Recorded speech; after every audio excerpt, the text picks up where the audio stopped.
आर्यवर्धन आज पहली बार अपने दिल की बात खुलकर अनु के सामने रखने वाला है। कश्मीर की बर्फीली वादियों के बीच, ठंडी हवा और चारों तरफ फैली सफेदी के बीच, आर्यवर्धन अचानक अनु के बेहद करीब आता है। उसकी आंखों में आज वो डर नहीं, बल्कि सच्चा प्यार झलक रहा होता है। तभी आर्यवर्धन धीरे से अनु के गाल पर किस करता है और कहता है, अनु, मैं तुमसे बहुत ज्यादा प्यार करता हूँ। मैं तुम्हारे साथ अपनी जिंदगी की एक नई शुरुआत करना चाहता हूँ। मैं तुमसे शादी करना चाहता हूँ। यह सुनते ही अनु कुछ पल के लिए सन्न रह जाती है। उसे यकीन ही नहीं होता कि जिस इंसान के लिए उसने इतनी तकलीफें झेली, वही आज उसके सामने अपने दिल की बात कह रहा है। सीरियल तुमसे तुम तक में इस वक्त एक बेहद ही बड़ा और धमाकेदार ट्रैक देखने को मिल रहा है। एक तरफ जहां अनु ने अपनी जान जोखिम में डालकर आर्यवर्धन को बचाया है और उसे सुरक्षित वापस ले आई है, वहीं दूसरी तरफ अब आर्यवर्धन भी अपने प्यार का इजहार करने के लिए पूरी तरह तैयार है। आर्यवर्धन अपने हाथों से बनाई हुई एक खास पेंटिंग लेकर आता है। यह पेंटिंग रंगों से बनी होती है, लेकिन हैरानी की बात यह होती है कि उसने यह पेंटिंग बर्फ के ऊपर बनाई है।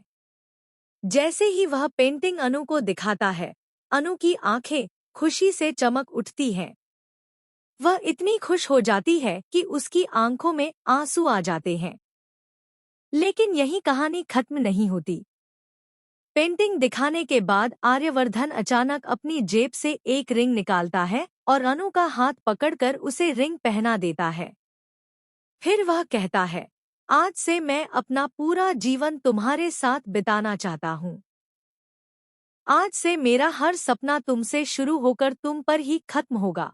यह सुनते ही अनु की खुशी सातवें आसमान पर पहुंच जाती है। उसके मन में बस एक ही बात चल रही होती है कि आखिरकार उसे आर्यवर्धन का प्यार मिल गया। वह खुद से कहती है कि फाइनली आर्यवर्धन सर मेरी जिंदगी में वापस आ गए। लेकिन इस खुशी के बीच भी आने वाला तूफान किसी को नजर नहीं आ रहा। यह सब देखकर झंडे पूरी तरह से हैरान रह जाता है।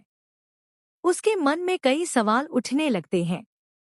वह सोचता है कि आर्यवर्धन यह सब क्यों कर रहा है, क्योंकि वह सच्चाई जानता है।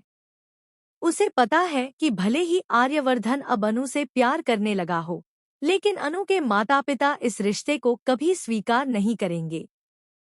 खासकर इसी बीच एक और बड़ा धमाका होने वाला है।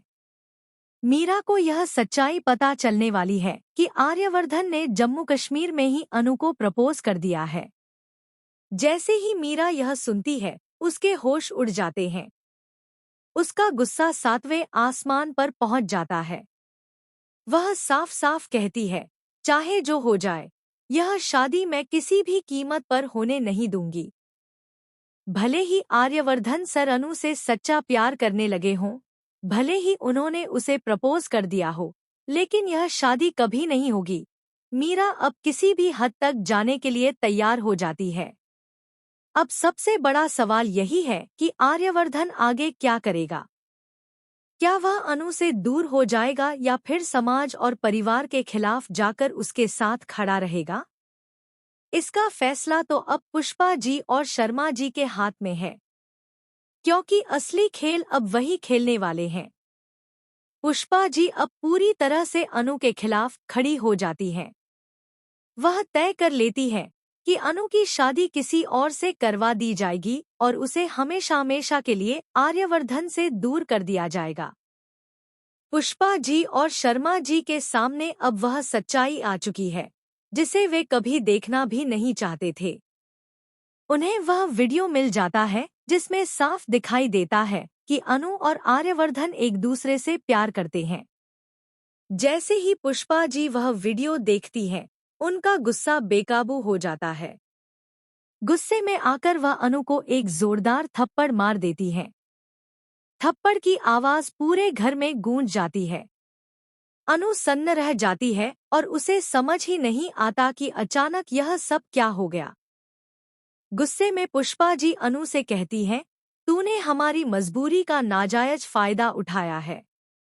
हमने तुझे आज़ादी दी थी कि तू अपने सपनों को जिए, नौकरी करे, अपने पैरों पर खड़ी हो, लेकिन तूने हमारे भरोसे को तोड़ दिया।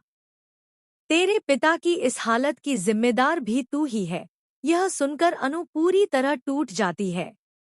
उसकी आंखों से आंसू बहने लगते हैं। वह कांपती हुई आवाज में कहती है, माँ, आप यह सब क्या कह रही हैं? लेकिन पुष्पा जी का दिल पसीजता नहीं है। वह गुस्से में कहती है, आज से तेरा आर्यवर्धन से